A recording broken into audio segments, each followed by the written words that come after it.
इय्याका नअबुदु व इय्याका नस्तईन।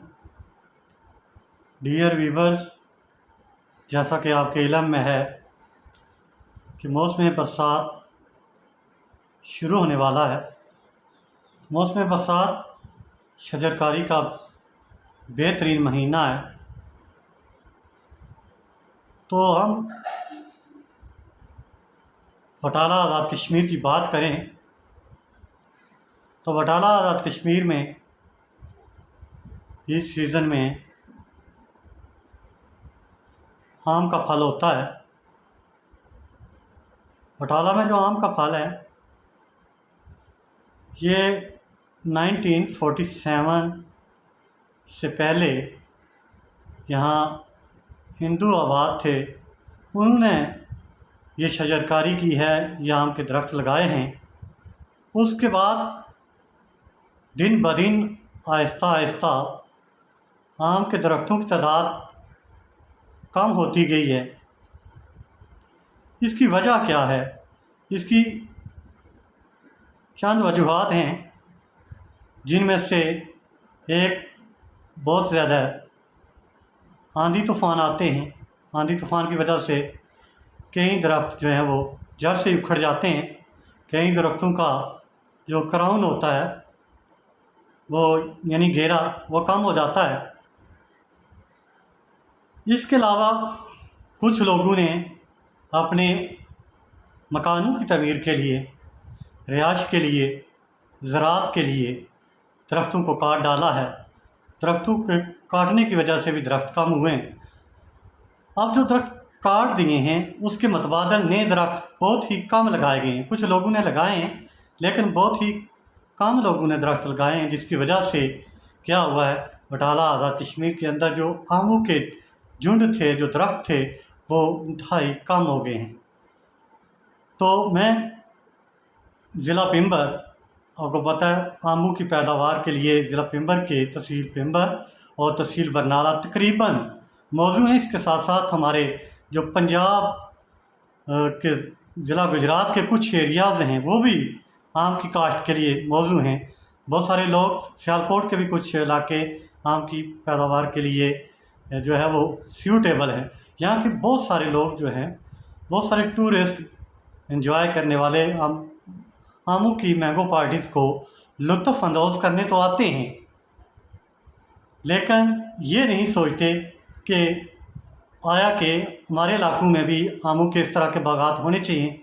बटाला समेत पूरे डिस्ट्रिक्ट पिंबर के जो इलाके मौजूद हैं, गुजरात और सियालकोट के जो इलाके आम की काश्त के लिए मौजूद हैं, उनके लिए नसीहत है, ये जो आम चूसने के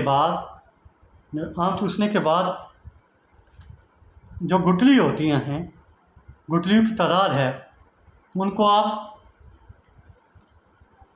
फेंक कर ज़ाया ना करें, बल्कि उनको एक थैली में, एक टोकरी में, जिस तरह आप आम ले जाते हैं घर वालों के लिए, इस तरह ये जो आम की गुठलियाँ हैं इनको ज़ाया करने के बजाय घर ले जाएं, थोड़े दिनों के लिए रख दें। उसके बाद जैसे ही सावन शुरू होता है तो वो वाली गुठलियाँ जो हैं वो फूल जाएंगी, खुद ब खुद थोड़ा सा फटना शुरू हो जाएंगी।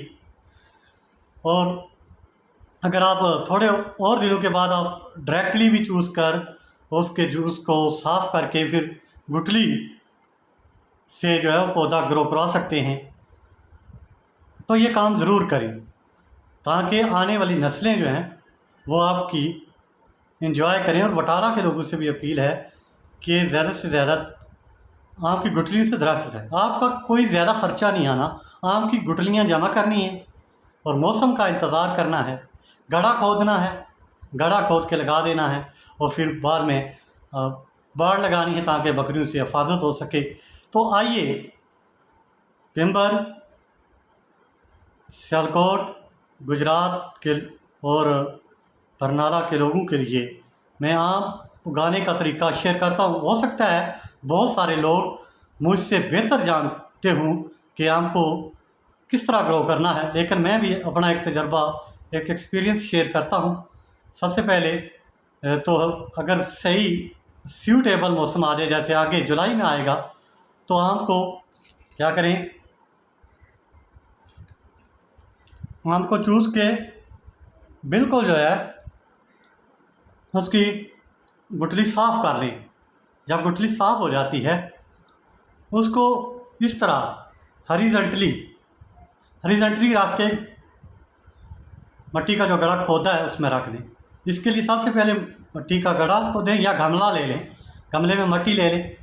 उसके बाद इस तरह तरीका बताया है, आम चूस के उसका जो फ्लैश है, उसका जूस है, वो सारा ख़त्म करके गुठली इस तरह साफ़ कर लेनी है। साफ़ करके हॉरिजॉन्टल रख देनी है। अगर इससे भी बेहतर आप रिज़ल्ट लेना चाहते हैं तो इसके ये जो शेल हैं, छिलके हैं, वो उतार दें इस तरह, बिल्कुल इस तरह सीड जो है, इस तरह सीड निकाल लें। असल में ये सीड ही से जो है वो सारा आम का दरख्त, जो आम का पौधा है, वो ग्रो करता है। इस सीड को हॉरिजॉन्टली रख दें और ऊपर से छिलका उतार दें, क्योंकि छिलके को वो उतरते हुए नमी मिलती है, वो उभरता है, फिर फटता है। अगर मौसम हो तो या तो उस वक्त ये सीड आपने निकाला। अगर मौसम नहीं है तो फिर तो वैसे भी सख्त हो जाएगा, वो तो ओपन होगा ही नहीं। तो बेहतरीन तरीका है, पहला स्टेप में आप गड़ा तैयार कर लें। गड़ा तैयार करने के बाद 2 से 3 फीट, इतना ज़्यादा गहरा गड़ा नहीं इसमें खोदते। गहरा गड़ा खोदने से जो है वो रुकावट आ सकती है पौधा निकलने में। इसके बाद आप क्या करेंगे, तो जो है भूसा लगाने के बाद फ्लैश को ख़त्म करके बिल्कुल इस तरह गुठली साफ़ करके इसको हॉरिजॉन्टल रखेंगे। हॉरिजॉन्टल रखने के बाद एक तरीका तो यह है, इससे पौधा ग्रो कर आएगा। अगर सूटेबल मौसम है तो इसको नमी मिल जाएगी और ये ऊपर वाला छिलका फट के ये यहाँ से ग्रोथ कर जाएगा। दूसरा तरीका ये है कि बिल्कुल इसके छिलके उतार दें, इस तरह सीड डायरेक्ट निकालें और इस यहाँ से इसका ये वाला जो पार्ट है, यहाँ से इसका पौधा जो है वो ग्रो करना शुरू कर देगा। ये था आम को काश्त करने का तरीका भी आपको शेयर किया है और आम को ग्रो करने की मोटिवेशन भी दी है। अल्लाह ताला आप सबको और मुझे भी अमल की तौफीक अता फरमाए। दरख्त लगाओ, नस्लों को बचाओ। दरख्त ना लगाना वतन से जो दुश्मनी है और नस्लों से, आने वाली नस्लों से गद्दारी है। अल्लाह हाफ़िज़।